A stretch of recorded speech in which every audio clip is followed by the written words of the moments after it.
Emmanuel. On accueille tout de suite Clémentine Autain pour votre face-à-face. Clémentine Autain, cofondatrice du mouvement L'Après, députée de Seine-Saint-Denis. Alain vous demandera peut-être si vous êtes candidate pour Matignon, mais puisque c'est son face-à-face, Alain, je vous laisse poser la première question. Non, d'abord, je dis bonsoir. Bonsoir. Bon. Bonsoir, ravi d'être là avec vous pour débattre. La gauche doit-elle aller à Matignon? On se posait la question, Alain. Mais doit-elle? C'est la question. Doit-elle? Elle a le droit d'en avoir envie. Et comme je vous l'ai dit il y a quelques minutes, j'étais de ceux nombreux qui, sans être forcément de gauche, considéraient que après les élections législatives, il était naturel que ce soit un membre du nouveau Front populaire à qui on commence par proposer d'aller à Matignon. Je suis persuadé qu'il aurait été censuré tout de suite, mais c'était le jeu républicain, c'était la tradition. Bon, et donc je trouve que c'est ce qui aurait été fait. Alors maintenant, on en parlait tout à l'heure, est-ce qu'on est dans une véritable hypothèse? D'abord, les choses ne sont plus les mêmes. C'est-à-dire que après les élections de 24, il y avait une coalition à gauche. Hein, c'était une coalition qui a bien fonctionné puisqu'ils sont arrivés en tête. Aujourd'hui, il y a d'un côté les insoumis et puis d'un autre côté les autres. Quand je dis les autres, ils ne sont pas forcément d'accord entre eux. Hein, mais il n'y a plus cette alliance. Le nouveau Front populaire en tant que tel, aujourd'hui, il n'existe plus. Bon, donc le rapport des forces n'est pas le même, évidemment. Clémentine Autain. Emmanuel Macron a bloqué le pays. C'est lui qui a bloqué le pays et qui fait que nous sommes aujourd'hui dans cette situation de blocage. Et je suis convaincue que seule la gauche est en situation de débloquer le pays.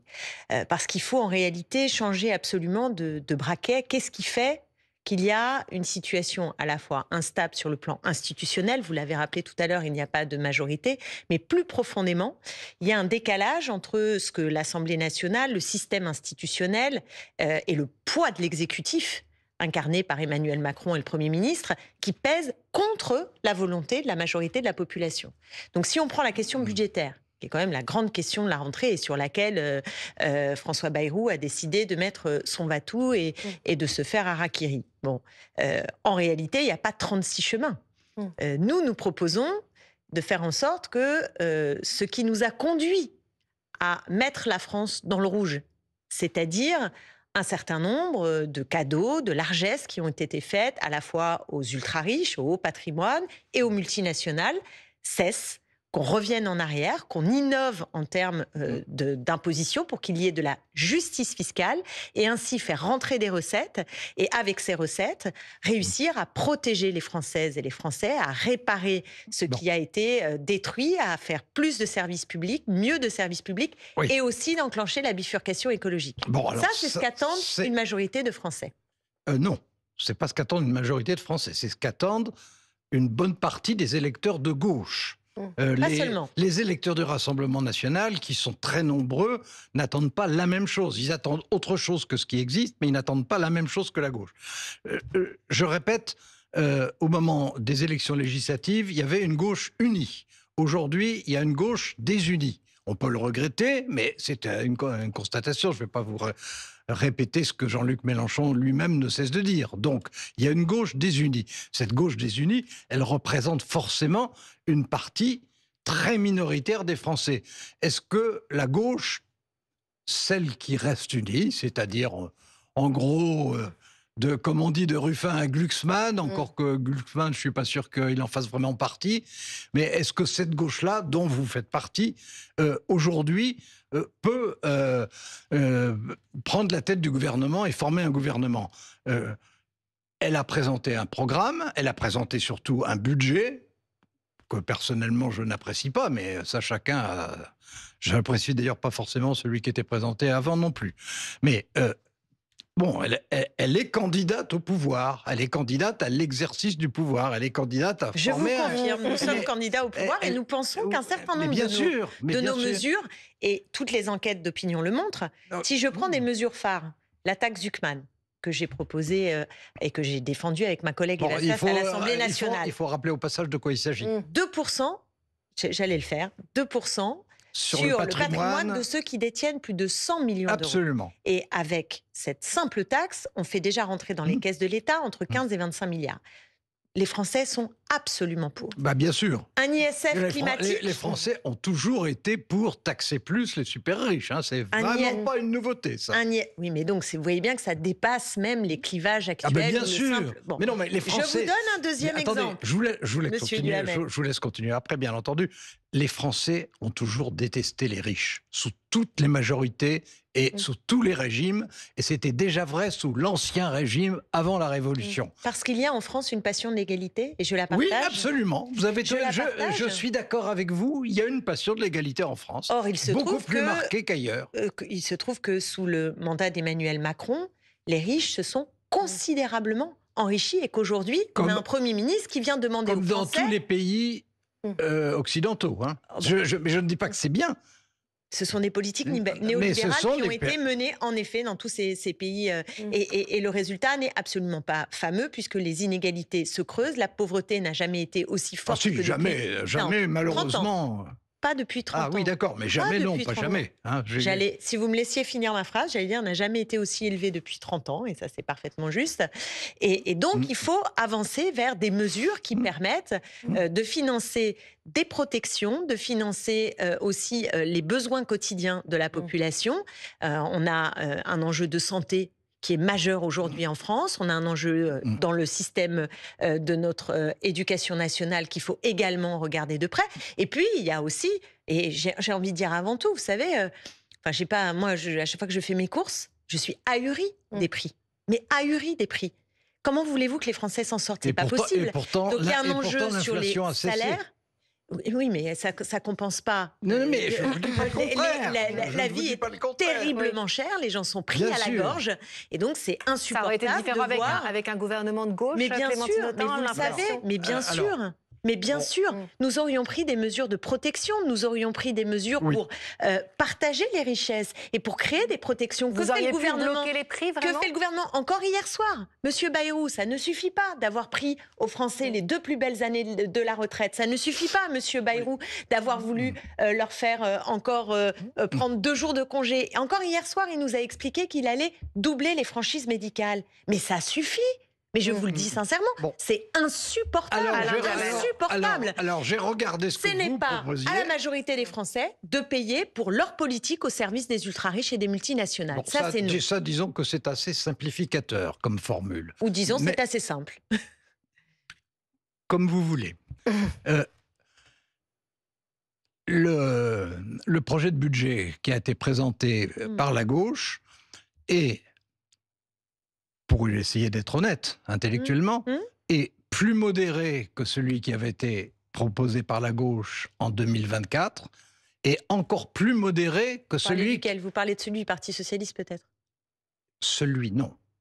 Ce que le Parti Socialiste vient de proposer. Vous avez dit la gauche, donc c'est pour ça que le Parti Socialiste. C'était pour qu'on se comprenne bien. Oui. Ce que le Parti Socialiste vient de proposer, son projet de budget, est plus modéré que ce qui avait été proposé par le nouveau Front populaire, donc l'ensemble de la gauche en 24, et encore plus modéré que ce qui avait été proposé en 22, à l'époque de la prouesse Mélenchon. Mais ça doit déjà être trop pour vous, Monsieur Duhamel. Pardon? Ça doit déjà être trop pour vous, peut-être. Mais en tout cas, j'essaye d'être honnête, et donc je reconnais qu'il y a une évolution. Cela dit, c'est un budget qui, moi, ne m'enthousiasme pas du tout pour 2 raisons. La première, c'est que par rapport au projet de budget de Bayrou, dont je ne dis pas du tout qu'il était idéal, mais enfin c'est un point de comparaison naturel, par rapport au projet de budget de Bayrou, l'effort fait pour diminuer le déficit est de moitié. Bon, or, à tort ou à raison, je considère qu'on est dans une période où l'effort à faire pour échapper à une crise monétaire est un effort qui doit être élevé. C'est ma conviction, c'est pas la vôtre, mais c'est ma conviction. Donc, il y a cet aspect-là. l'autre Je aspect... peux vous répondre sur cet aspect peut-être sur Oui, mais alors à mon âge, je risque d'oublier l'autre moitié. Enfin, allez-y. C'est juste pour que les personnes qui nous regardent puissent bien suivre, parce que c'est un vrai désaccord que nous avons. Et François Bayrou, sur tous les plateaux, vient dire qu'au fond, son choix politique est une fatalité.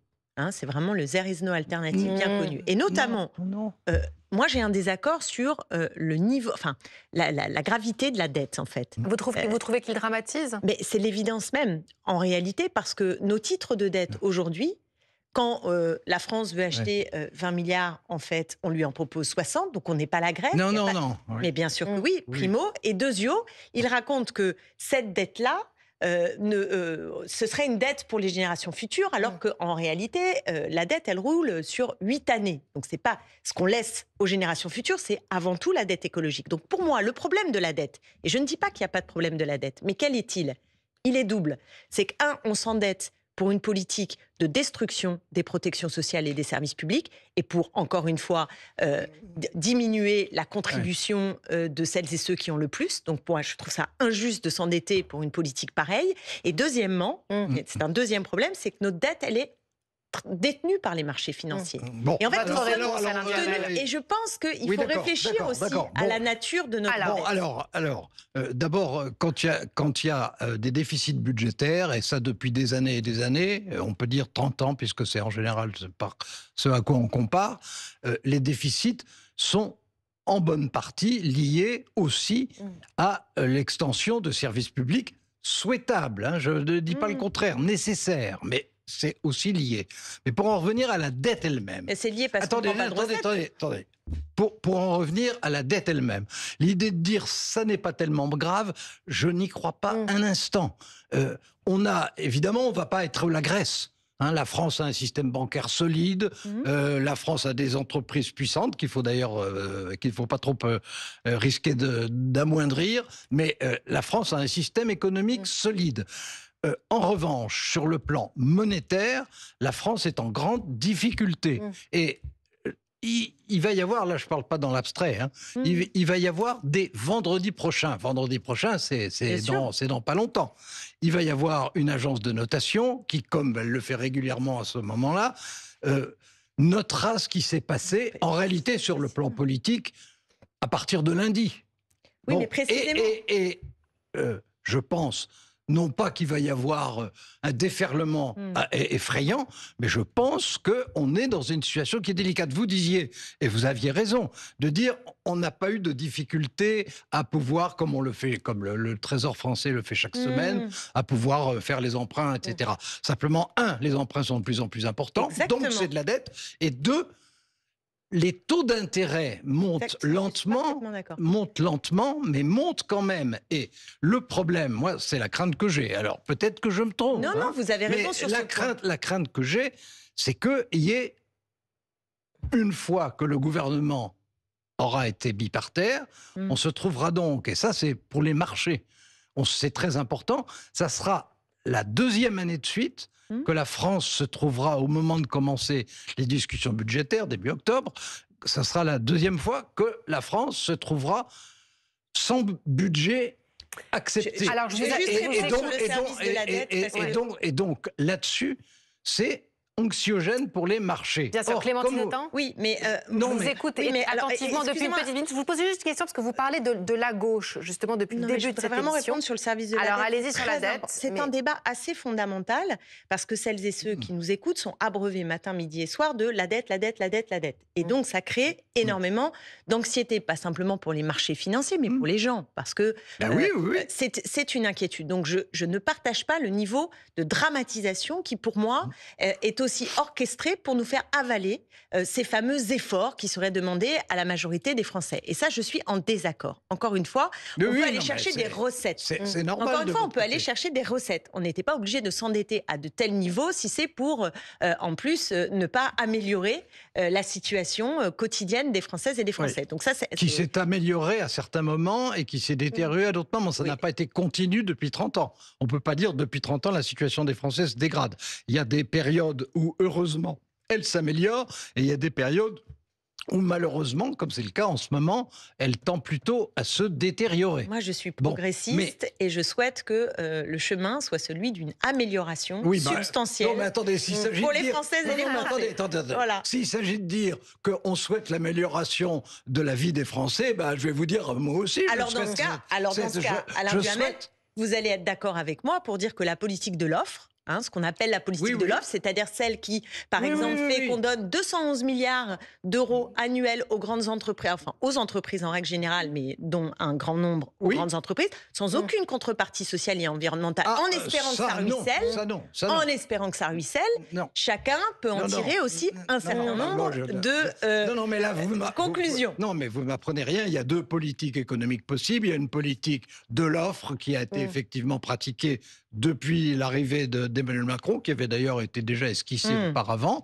C'est pas moi qui vous dirai le contraire. Sous François Hollande. À partir de la 3e année de son quinquennat. Je suis bien d'accord. Et il y a une politique que vous présentez, qui est la politique keynésienne classique. Non, Moi, je ne suis pas keynésienne classique. Il reste une petite minute. Alors attendez, ce que je pense, c'est que il s'agit pas du tout, en tout cas dans mon esprit, il s'agit pas du tout de faire de la dramatisation délibérée et encore moins de la dramatisation partisane. Mais nous avons mais je d'accord. pense que les Français comprennent très bien qu'on est dans une situation difficile et ils en ont conscience, mais que on n'a pas du tout de consensus sur la réponse à donner. Et ce que vous représentez, c'est le point de vue d'un quart des dirigeants politiques français. Mais je pense que mon point de vue est un point de vue majoritaire parmi les Français pour ce qui est de considérer, Écoutez, qu'il n'y a pas de 15% raison. des Non, mais je Français le dis veulent de là-dessus. Jean-Luc Mélenchon sur le dernier sondage. Mais Il est au même stade.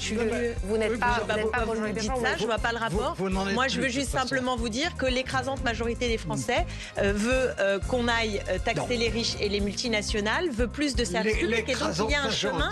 L'écrasante majorité des Français Oui. souhaitent qu'on taxe beaucoup plus les ultra riches Voilà. et que leur niveau de vie s'améliore. Alors, La question de c'est savoir, fini. dans les circonstances économiques actuelles, est-ce que c'est ça qui peut se dessiner ou pas? Il Et il y a suffit de deux le réponses choisir. économiques différentes. Eh bien, mais oui, mais Antagonistes. sauf que la réponse que vous dessinez Et- est celle qui est au pouvoir depuis C'est 2013, terminé. Monsieur Duhamel. Merci. Et nous envoyons les Merci, résultats. Donc Clémentine il faut Autain. tenter Pas un du autre tout. chemin. Non, Merci. C'est ce que nous proposons et c'est Merci, pourquoi nous sommes Alain la Duhamel. solution. Ce n'est pas du tout le Je vous coupe, je suis désolée, on peut continuer ce débat en oui. sortant de ce plateau. Merci infiniment, Merci Clémentine à Autain. vous. Tout de suite.